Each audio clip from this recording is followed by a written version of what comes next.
نحمد الله العظيم ونصلي ونسلم على رسوله الكريم. أما بعد، فقد قال الله تعالى في محكم التنزيل والفرقان المجيد: أعوذ بالله من الشيطان الرجيم. بسم الله الرحمن الرحيم. إنا سنلقي عليك قولا ثقيلا. وقال نبينا صلى الله عليه وسلم: ليس الشديد بالسرعة، إنما الشديد الذي يملك نفسه عند الغضب، أو كما قال عليه الصلاة والسلام. எல்லா புகழ்ச்சியும் அல்லாஹ்வுடைய சாந்தியும் சமாதானமும் எபிரான் முஹம்மது முஸ்தபா ஸல்லல்லாஹு அலைஹி வஸல்லம் அவர்களின் மீதும், அவர்களை எப்படியும் பின்பற்றிய சித்திய சஹாபாக்கள், தாபீன்கள், தபா தாபீன்கள், இமாம்கள், முஸல்லிமீன்கள், முஹஸ்ஸிரீன்கள், வலிமார்கள், சாலிஹீன்கள், முத்தகீன்கள், முஸ்லிம்கள், முஷாயிஹ்கள், உலமாக்கள், மேலும் இந்த ஜுமாவுக்கு வருகை இருக்கக்கூடிய நம் அனைவரின் மீதும் எப்பெற்றும் நிலவட்டுமா. நாம் ரபியுல் அவ்வல் மாதத்திலே அமர்ந்திருக்கிறோம். ரபியுல் அவ்வல் மாதம் வந்துவிட்டாலே பெருமானாரினுடைய வாழ்க்கை சரிதைகளை பற்றிய நினைவூட்டல் உலகம் முழுவதும் செய்யப்பட்டு வருகிறது. அதுல இந்த வாரம் பெருமானாரினுடைய எத்தனையோ நற்குணங்களை பற்றியும், அவர்களினுடைய அற்புதங்களை பற்றியும், அவர்களின் பிறப்பை பற்றியும், அவர்களின் இறப்பை பற்றியும் எத்தனையோ விஷயங்களை கேட்டிருப்போம். இந்த வாரம் கொஞ்சம் வித்தியாசமா பெருமானாரினுடைய வலிமை, பெருமானாரினுடைய மன வலிமை எப்படி இருந்தது, பெருமானாரினுடைய உடல் வலிமை எப்படி இருந்தது என்பதை குர்ஆன் ரீதியிலும் ஹதீஸ் ரீதியிலும் ஆய்வு செய்து பார்க்கும் போது பல திடுக்கிடக்கூடிய தகவல்கள் நமக்கு கிடைக்கிறது.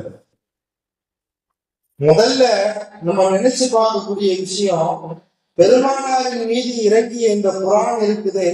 இந்த குர்ஆன்ங்கிறது ரொம்ப கனமான ஒன்று. இன்னைக்கு நம்ம நினைக்கிறோம் குர்ஆனை சாதாரணமா ஓதினோம்னு. இந்த வார்த்தைகள் சாதாரண வார்த்தை இல்லை, மனிதனுடைய நாவில் இருந்து வந்த வார்த்தைகள் அல்ல, இறைவனுடைய நாவில் இருந்து வந்த வார்த்தை. அதனால இந்த வார்த்தைகளுக்கு கொஞ்சம் பலம் அதிகம், அதனுடைய கனமும் அதிகமாக இருக்கிறது. அதனாலதான் அல்லாஹ் குர்ஆன்ல சொல்லும் போது, இன்னா சனுல்கி அலைக்க கௌலன் ஸகீலா, உங்கள் மீது நாம் கனமான பலமான வார்த்தைகளை உங்களுடைய உள்ளத்துல போட்டுக்கோன்னு அல்லாஹ் சொல்றான். இந்த குர்ஆனுடைய வசனங்களை தாங்கக்கூடிய பலம் பெருமானாருக்குத்தான் இருந்தது. ஏன்னா பெருமானார் ஸல்லல்லாஹு அலைஹி வஸல்லம் அவர்கள் உடல் வலிமையும் கொண்டிருந்தார்கள், மன வலிமையும் கொண்டிருந்தார்கள். திருமறை குர்ஆன் எல்லா நபிமார்களும் நிறைய பலம், மன வலிமையும் கொண்டிருந்தார்கள், உடல் வலிமையும் கொண்டிருந்தார்கள் என்ற செய்தியை திருமறை குர்ஆன் நமக்கு பறைசாற்றுகிறது. இந்த ரெண்டும் இல்லைன்னு சொன்னா இந்த தீன் அவங்களால பெரிய அளவுல எத்தி வச்சுக்க முடியாது. நூஹ் அலைஹிஸ்ஸலாம் தீனை சொல்லும் போது தங்களுடைய தலைகளில் துணிகளை வைத்து மறைத்துக் கொள்வார்களா, தங்களுடைய முகங்களை மூடிக்கொள்வார்களா. அப்ப அந்த மன வலிமை இல்லைன்னு சொன்னா அவரால் ஒன்றும் தீனை சொல்ல முடியாது. அப்ப அல்லாஹ் அவர்களினுடைய உடல் வலிமையை பேசுகிறார். நூஹ் அலைஹிஸ்ஸலாம் அவர்கள் தங்களுடைய கரங்களால் பலமான கைகளால் கட்டிய கப்பலை பற்றி திருமறை குர்ஆன் பேசுகிறது. ஒரு நபி செஞ்ச கப்பல் ஒரு வருடம் முழுவதும் சுற்றி அடிக்கிறது, உலகம் முழுவதும் அத்தனை வெள்ளங்களையும் தாங்குகிறது. மிக பலமான மனிதனால் கட்டப்பட்ட கப்பல் என்று திருமறை குர்ஆன் பேசுகிறது. ஹஜ்ரத் இப்ராஹிம் அலைஹிஸ்ஸலாம், ஹஜ்ரத் இஸ்மாயில் அலைஹிஸ்ஸலாம் அவர்கள் கட்டிய கஅபத்துல்லாஹ், அவர்களினுடைய இரண்டு பலமான கைகளால் மண்ணையும் கல்லையும் சுமந்து கொண்டு கட்டிய கஅபத்துல்லாஹை பற்றி திருமறை குர்ஆன் பேசுகிறது. அவர்கள் உடல் வலிமை மிக்கவர்கள் என்று. நபி மூசா அலைஹிஸ்ஸலாம் அவர்களினுடைய வரலாறு பற்றி குர்ஆன் பேசுகிறது. மூசா ஒரு நபர் மூசா அலைஹிஸ்ஸலாம் அவர்களிடத்தில் விதண்டாவாதமாக பேசும்போது மூசா நபி ஒரு குத்து குத்தினார், அவர் செத்து போனார் என்ற வரலாறை பேசுகிறது. ஒரே அடியில் ஒரு நபரை இறந்து போனார் என்ற செய்தியை குர்ஆன் பேசுகிறது என்று சொன்னால் அந்த மூசா அலைஹிஸ்ஸலாம் எவ்வளவு வலிமையானவர்கள் என்பதை நாம் சிந்தித்து பார்க்க வேண்டும். ஒரு கூட்டம் பெருங்கூட்டம் தண்ணி இறக்கிறதுக்காக வேண்டி கிணத்து பக்கத்துல வந்து நிற்குது. கிணத்துல பார்த்தா கொஞ்சம் தான் ஓப்பன்ல இருக்கு. பெரிய அளவுல பெரிய கல்லை வச்சு என்ன செஞ்சிருக்கிறாங்க, கிணத்துல மூடி இருக்கிறாங்க. நிறைய நபர்கள் வந்து கிணற்றினுடைய அந்த கல்லை தள்ளினாதான் கிணற்றுல இருந்து எல்லாருமே தாராளமா தண்ணி எடுக்க முடியும். அந்த மாதிரி சூழ்நிலை. மூசா நபி அவர்கள் ஒற்றை நபராக வந்து பெரிய கல்லை தண்ணி எல்லோரையும் தண்ணி எடுக்க சொல்வார்கள் என்ற வரலாறை திருமறை குர்ஆன் பேசுகிறது என்று சொன்னால் மூசா அலைஹிஸ்ஸலாம் அவர்கள் வலிமையானவர்கள், திடகாத்திரமானவர்கள் என்று அல்லாஹ் ஏழைய நபிமார்களுக்கும் கொடுத்த உடல் வலிமையை பற்றி பேசுகிறார். இதே வலிமையை இதை விட மேலாக அல்லாஹ் நபிகள் நாயகம் ஸல்லல்லாஹு அலைஹி வஸல்லம் அவர்களுக்கு கொடுத்திருந்தான் என்பதை வருவதற்குத்தான் இவ்வளவு விஷயத்தை சொல்லிக் கொண்டிருக்கிறேன். அல்லாஹ் தஆலா நபிகளாருக்கு பெரிய வலிமையை கொடுத்திருந்தார். மன வலிமையும் இருந்தது, உடல் வலிமையும் இருந்தது. ஒண்ணு இல்ல, இன்னைக்கு ஹஜ்ஜுக்கு போறவங்க, உம்ராவுக்கு போறவங்க அந்த ரசூலுல்லாஹ்வுக்கு முதல்ல ஒரு ஆமிரண்டு இடம்னு சொல்லி ஆசைய பார்க்க போவாங்க. அந்த ஹிரா குகையை பார்ப்பதற்காக வேண்டி செய்வார்கள். அந்த மலையில ஏறிட்டு வரணும்னு சொல்லி யாரும் ஆசைப்பட மாட்டார்கள். ஒரு சில பேர் ஆசைப்பட்டாலும் கூட அதுல எவ்வளவு பெரிய சிரமங்கள் இருக்கிறது என்பதை பின்புதான் புரிந்து கொள்வார்கள்.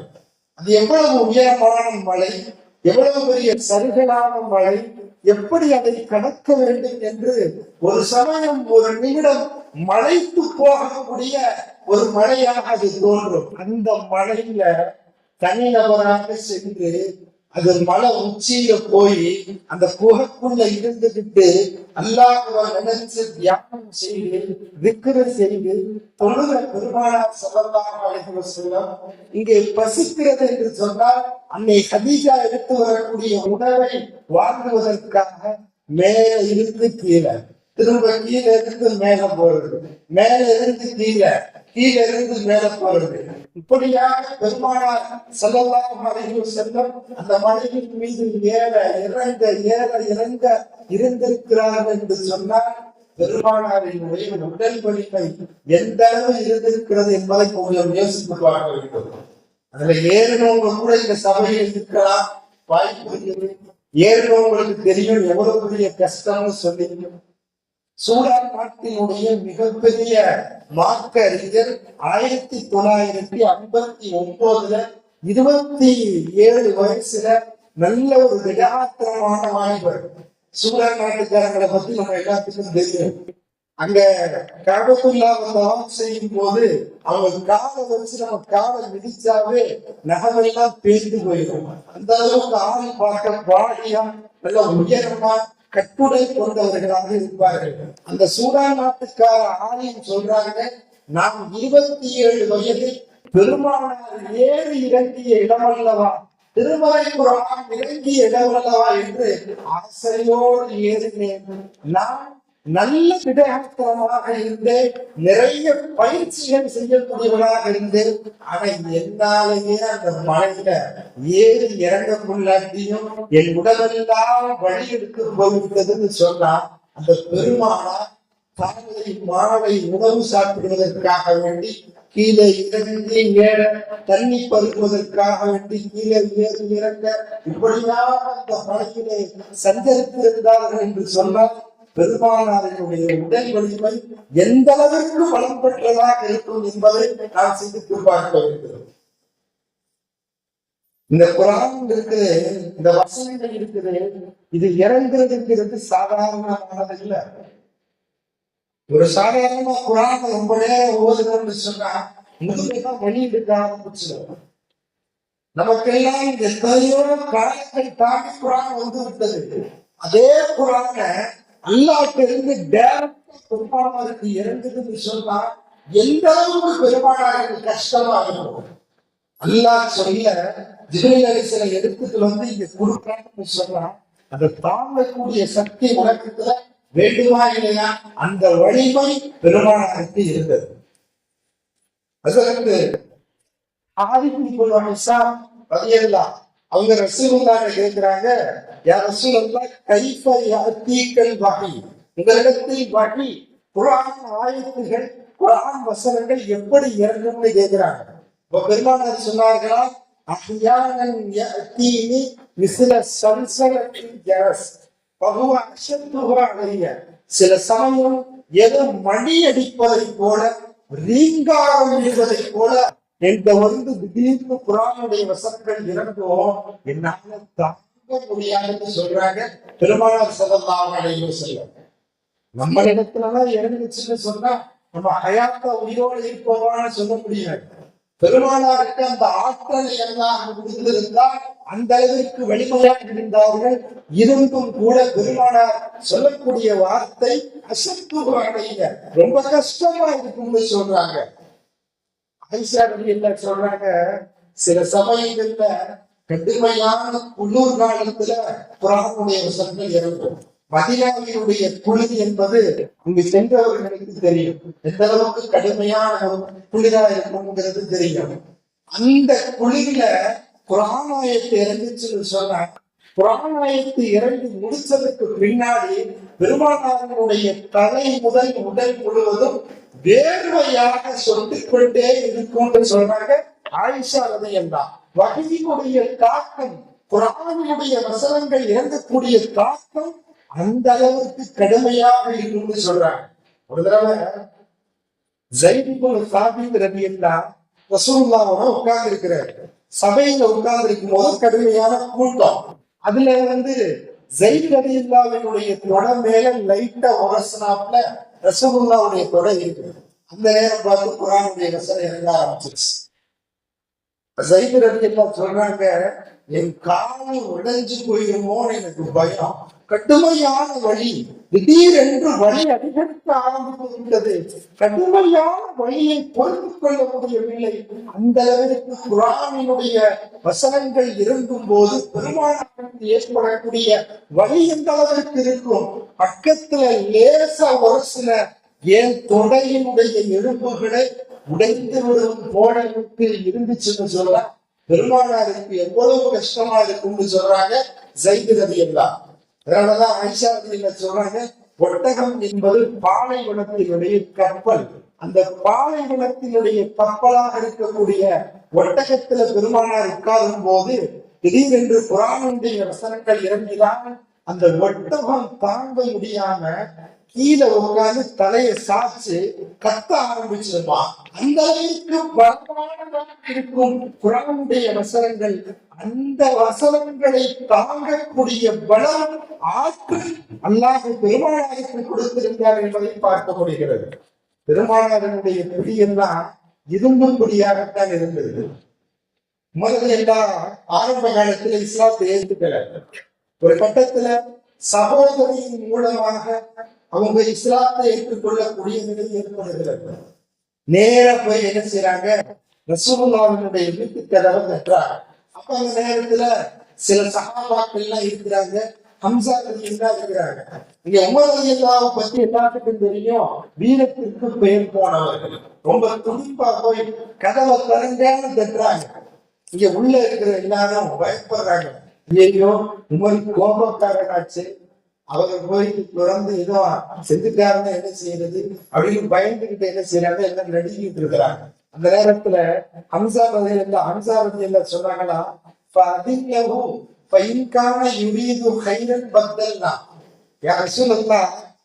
உமர் வந்திருக்கிறாரு, ஆளும் நல்ல எண்ணத்துல வந்திருந்தா பார்த்து வச்சுக்கோம் பதமா, கெட்ட எண்ணத்துல உள்ள நடந்தாருன்னா ஒரு வார்த்தை சொல்லிட்டு அவனை தீர்ந்து கட்டிடுறேன்னு சொல்லி ஹம்சா ரலியல்லாஹு சொல்றாங்க. அதுக்கு பின்னாடி எல்லா சகாபாக்களும் உமருங்கிற பெயரை கேட்டாவே கதவை திறக்கிறதுக்கு பயப்படுறாங்க. அதுக்கு பின்னாடி கதவை திறக்கப்படுகிறது. உள்ள வந்த உடனே ரசூலுல்லாஹ் என்ன செஞ்சாங்கன்னா, உமரது எல்லாம் ஒரு ஆடை மேல இந்த குஞ்சு பாடி கட்டி இருந்தாங்க, ஆடை போட்டிருந்தாங்க. இப்ப பக்கத்துல கூட்டு வச்சு பேசுறதுக்கு இப்படி ஒரு ஆடையை பிடிச்சு பக்கத்துல இழுக்கிறாங்க.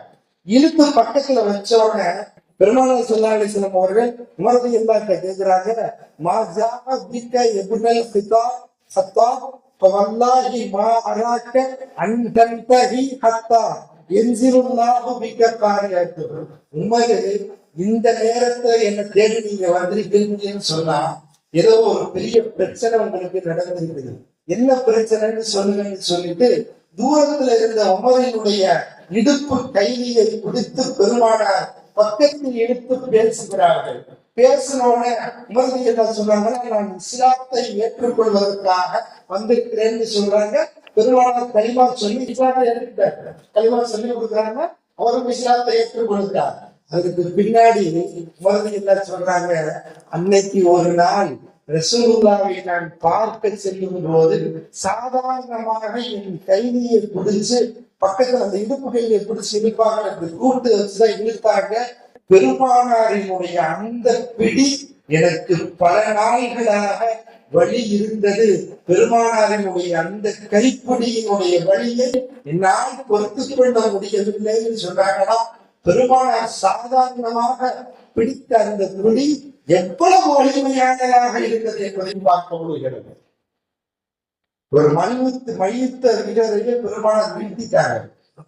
அன்னைக்கு அரபுலகத்துல ருக்கானா இப்னு அப்துல் யஸீதுங்கிற ஒரு பெரிய மல்யுத்த வீரர் இருந்தார். சரியான முரடர், சரியான பலசாலி. அரபுலகத்திலே ருக்கானாவை வீழ்த்துவதற்கு எவரும் இல்லை என்று பேசப்பட்ட ஒரு காலம். ருக்கானாவெல்லாம் யாரும் ஜெயிக்க முடியாது. சபையில போன ருக்கானா இதுவரைக்கும் மண்ணை சாய்ந்ததில்லை என்று பேசப்பட்டவர்கள் அந்த ருக்கானா இடத்திலே இஸ்லாத்தை சொல்றாங்க. உடனே ருக்கானா சொன்னாங்க, நானும் நீங்களும் சண்டை போடலாமா, சண்டையில யாரு ஜெயிக்கிறாங்கன்னு பார்க்கலாமா, பார்த்துக்கிட்டு பேசிக்கலான்னு ரொம்ப இதா பேசுறாரு, போராட்டத்தனமா பேசுறாரு. பேசினோன்னு வாப்பா சண்டை வைக்கலாம்னு சொல்லி பெருமான மல்யுத்த அந்த அந்த யுத்தத்திற்கு மல்யுத்தத்திற்கு தயாராகிவிட்டார்கள். 2 பேருக்கும் அந்த மல்யுத்தம் நடைபெறுகிறது. ஒரு கட்டத்துல ருக்கானாவை பெருமானார் சாய்த்து விட்டார்கள். திரும்ப வாங்க பார்க்கலான்னு சொல்றாரு. 2வது தடவையும் தோந்து போயிட்டாரு. திரும்ப வாங்க பார்க்கலான்னு 3 தடவை சண்டை நடைபெறுகிறது. 3 தடவையும் பெருமானார் வீழ்த்தி விடுகிறார்கள். அப்ப அவர் சொன்னாரா, மாக்கான யா முஹம்மத் வல்லாஹி இன்ன ஹாதா லஅஜீப். முஹம்மதே, ரொம்ப ஆச்சரியமா இருக்குது. அரபுலகத்திலே ருக்கானாவை ஜெயிக்க ஒரு மனிதரும் பிறக்கவில்லை என்று நான் மார்பு தட்டி கொண்டிருந்த சமயம் இந்த ருக்கானாவையும் நீங்கள் வீழ்த்தி விட்டது ஆச்சரியமாக இருக்கிறது என்று சொல்லிவிட்டு, மா வல்லாஹ லஹி இலல் அர்தி அஹதும் கபலக, உங்களுக்கு முன்னாடி யாரும் என்னை வீழ்த்தியதில்லை என்று சொன்னாராம். சொல்லிவிட்டு அஷ்ஹது அல்லா இலாஹ இல்லல்லாஹ் வ அன்னக ரசூலுல்லாஹ் கலிமாவை பறைசாற்றி இஸ்லாத்தை ஏற்றுக்கொண்டார் என்ற செய்தியை நாம் பார்க்க முடிகிறது. இப்படியாக வரலாறுகளின் கோலத்தில் பார்க்கும் போது உலகத்திலேயே மிக மன வலிமை கொண்ட, மிக உடல் வலிமை கொண்ட பெரும் பேரரசராக வாழ்ந்தார்கள் எம்பிரான் ஸல்லல்லாஹு அலைஹி வஸல்லம். எந்த துன்பங்கள் வந்தாலும் உடல் வலிமையையும் விட்டுவிடக் கூடாது, மன வலிமையையும் விடக்கூடாது என்பதற்கு ரோல் மாடல் எம்பிரான் ஸல்லல்லாஹு அலைஹி வஸல்லம். லைஸா அஹதும் அஷத்தும் மா ஊதிய அஹதும் மா ஊதிது ஃபில்லாஹ். என்னை விட உலகத்தில் யாரும் துன்பத்தை அல்லாஹ்வினுடைய விஷயத்தில் அனுபவித்ததில்லை. என்னை போல எந்த நபியும் கஷ்டப்பட்டதில்லை. அந்த அளவிற்கு கடும் சிரமங்களை நான் சகித்து இருக்கிறேன், நான் பட்டிருக்கிறேன் என்பதை பெருமானார் சொல்லிக் கொடுத்தார்கள். அந்த நபியினுடைய மன வலிமையும் உடல் வலிமையும் ஒவ்வொரு முஃமின்களுக்கும் தேவை என்பதை நாம் புரிந்து கொள்ள வேண்டும். கேட்டதின் அதன்படி அமல் செய்யக்கூடிய பாக்கியத்தை அல்லாஹ் நம் அனைவருக்கும் நசீபாக்குவானாக.